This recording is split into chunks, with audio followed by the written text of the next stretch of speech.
नमस्ते बच्चों, आज हम खोजे आसपास यानी विज्ञान का कार्य करेंगे।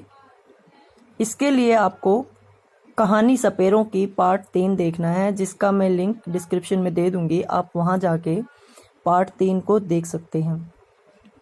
इसके प्रश्नों के उत्तर मैं करवा देती हूँ। पहला प्रश्न है, निम्नलिखित प्रश्नों का एक शब्द में उत्तर दीजिए। ये आप सभी को आता है और एक बार हम इसको देख लेते हैं। कार्य करने वाला और जो काम करता है उसको कहते क्या है।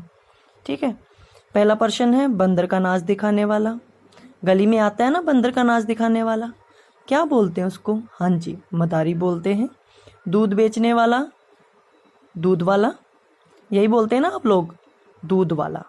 जो भेड़ पालता है, गडरिया। गडरी वाली कहानी याद है ना कि एक गडरिये ने शेर के बारे में बोला कि शेर आया शेर आया। हाँ जी, वही कहानी। उसी से हम संबंध करके इसको याद रख सकते हैं कि भेड़ पालने वाला कौन होता है? गडरिया। जो घोड़ा गाड़ी चलाता हो, सारथी। देखिए, रथ चलाने वाला भी सारथी होता है और घोड़ा गाड़ी चलाने वाला भी सारथी होता है। और अगर आप भूल जाओ तो इसको घोड़ा गाड़ी चालक भी कह सकते हैं। ठीक है, लेकिन मैंने इसको सारथी ही कहा है। सारथी कोई भी गाड़ी चलाने वाला हो सकता है। भालू का नाच दिखाने वाला, किसी भी जानवर का नाच दिखाने वाला मदारी होता है, चाहे वो भालू है चाहे वो बंदर है। ठीक है बेटा, ये हो गया। चलिए अगला देख लेते हैं। बोझा ढोने वाले जानवरों के नाम, बैल, बैल के साथ बैलगाड़ी। गधा, जिसपे हम सामान ढोते हैं। उसके बाद घोड़ा, घोड़ा गाड़ी। उसके बाद खच्चर। इसके अलावा ऊंट पे भी सामान ढोया जा सकता है, हाथी पे भी सामान ढोया जा सकता है, हाथी की सवारी भी की जा सकती है। तो मैंने 4 लिखे हैं, आप अपनी सुविधा अनुसार कोई भी लिख सकते हैं। अगला देख लेते हैं, दूध देने वाले जानवर। कौन कौन दूध पीता है? वाह, आप सभी दूध पीते हैं। तो दूध किस का पीते हैं हम? भैंस का। सबसे पहले भैंस, उसके बाद गाय।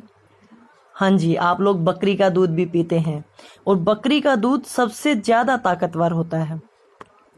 उसके बाद ऊंटनी भी दूध देती है बेटा।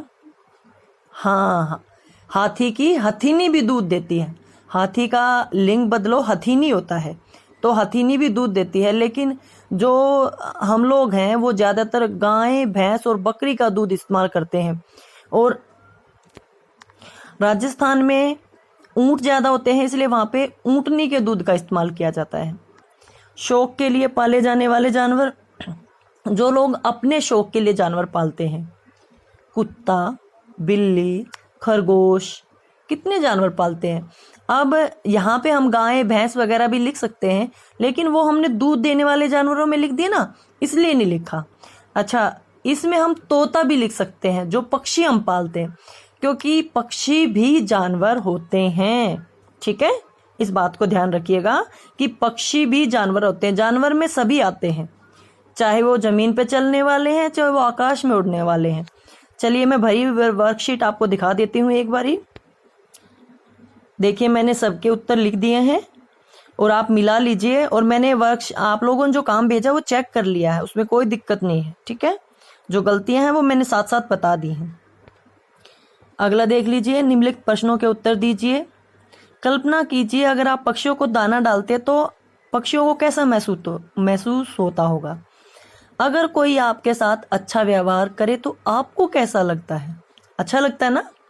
तो ऐसे ही जानवर भी प्यार की भाषा समझते हैं।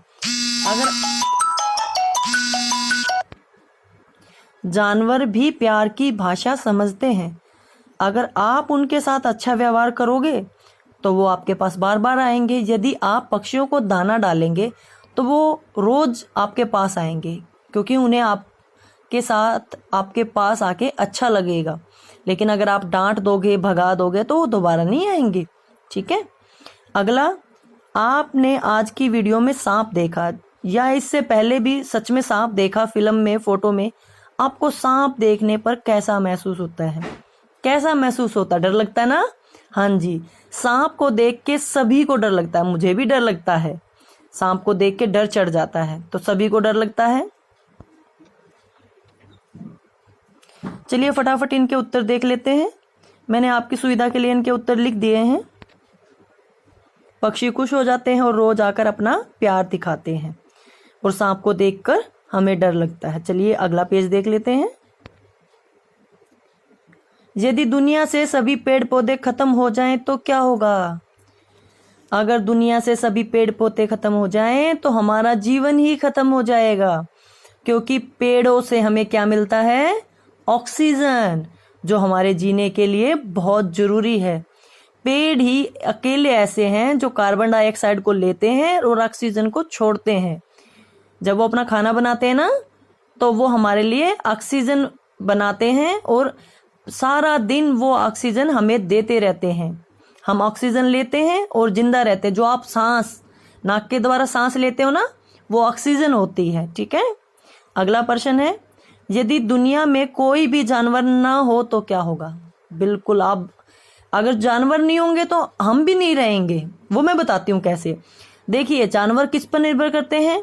पेड़ पौधों पर, क्योंकि जानवर पेड़ पौधे खाते हैं ना, और जानवर के जो गोबर से पेड़ पौधों को खाद मिलती है। तो जानवरों और पेड़ आपस में एक दूसरे पर निर्भर है, और मनुष्य भी इन पे निर्भर है। जानवर जब दूध देते हैं, हम उनका दूध पीते हैं, दूध से कितनी सारी चीजें बनाते हैं, दही बनाते हैं, मक्खन बनाते हैं, ताकत मिलती है। तो अकेले पेड़ पौधों के सहारे भी हम जीवित नहीं रह पाएंगे। वो ऑक्सीजन तो देंगे, लेकिन हम पेड़ों से ऑक्सीजन ले लेंगे, और भोजन के लिए हमें क्या चाहिएगा? जानवरों से दूध दही बनाने के लिए दूध चाहिएगा, मांस भी जो लोग खाते हैं। ठीक है, तो अगर जानवर नहीं होंगे तो भी हमारा जीवन दुष्कर हो जाएगा। ठीक है, परेशानी वाला हो जाएगा।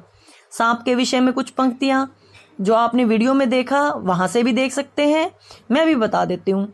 सभी सांप जहरीले नहीं होते। ठीक है, कुछ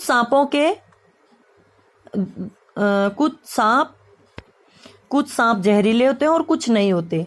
अच्छा, सांप के कान नहीं होते, और जो इनके जहर की थैली है ना, वो इनके दांतों के पास होती है। सपेरे वहां से उस थैली को निकाल देते हैं। कई सांप इसीलिए बाद में काटते हैं तो आदमी की मृत्यु नहीं होती, उनके अंदर जहर नहीं जाता, क्योंकि उसके दांत तोड़ दिए जाते हैं ना। कहते हैं जहर वाले दांत तोड़ दिए। हाँ जी, वही वाली बात। ठीक है, अब भरी हुई वर्कशीट देख लेते हैं एक बारी। यदि धरती से पेड़ पौधे खत्म हो जाएंगे तो हमारा जीवन खत्म हो जाएगा, क्योंकि पेड़ों से हमें प्राणवायु यानी ऑक्सीजन मिलती है। अगला था, ये दुनिया पारस्परिक निर्भरता पे चलती है। मैंने बताया ना, जानवर पेड़ पौधों के ऊपर निर्भर करते हैं और मनुष्य इन दोनों के ऊपर निर्भर करता है। तो यदि जानवर नहीं होंगे तो मनुष्य का जीवन कष्टकारी हो जाएगा। और सांपों के बारे में कुछ पंक्तियां, सांप जहरीले नहीं होते, सांप के कान नहीं होते, सांपों में जहर उनके दांतों के पास थैली में। माफी चाहूंगी, मैं दांत नहीं लिख पाई, आप लिख लीजिएगा। ठीक है, और कुछ सांप उड़ते भी हैं। चलिए आखिरी पेज देख लेते हैं। बताइए कौन क्या खाता है? पौधे क्या खाते हैं? पौधे अपना भोजन स्वयं बनाते हैं सूरज की रोशनी में। ठीक है, और मिट्टी से वो अपने पोषक तत्व लेते हैं, खनिज लवण लेते हैं, और उन्हें हम बार बार जो पानी देते हैं ना, वो उनकी वृद्धि के लिए बहुत आवश्यक होता है। तो पौधों को बढ़ने के लिए या अपना भोजन बनाने के लिए इन 3 चीजों की बहुत आवश्यकता होती है।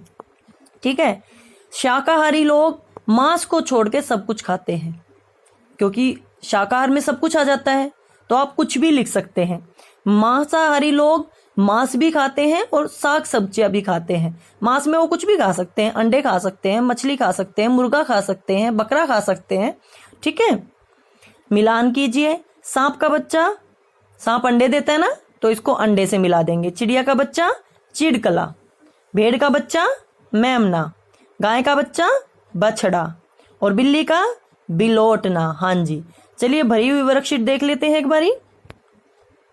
देखिए, पौधे क्या खाते हैं? धूप, मिट्टी, पानी। शाकाहारी लोग क्या खाते हैं? सब्जी, फल, रोटी, दूध, जो भी मांस को छोड़ के चीज बच गई वो सब कुछ। ठीक है, मांसाहारी क्या खाते हैं? मांस, अंडे, मछली। मांस किसी भी चीज का हो सकता है, और ये मैंने मिलान कर दिए हैं, आप यहां से देख के पूरा कर लीजिएगा। ठीक है, और सारा कार्य ध्यान से कीजिएगा। चलिए कल मिलते हैं फिर से, बाय।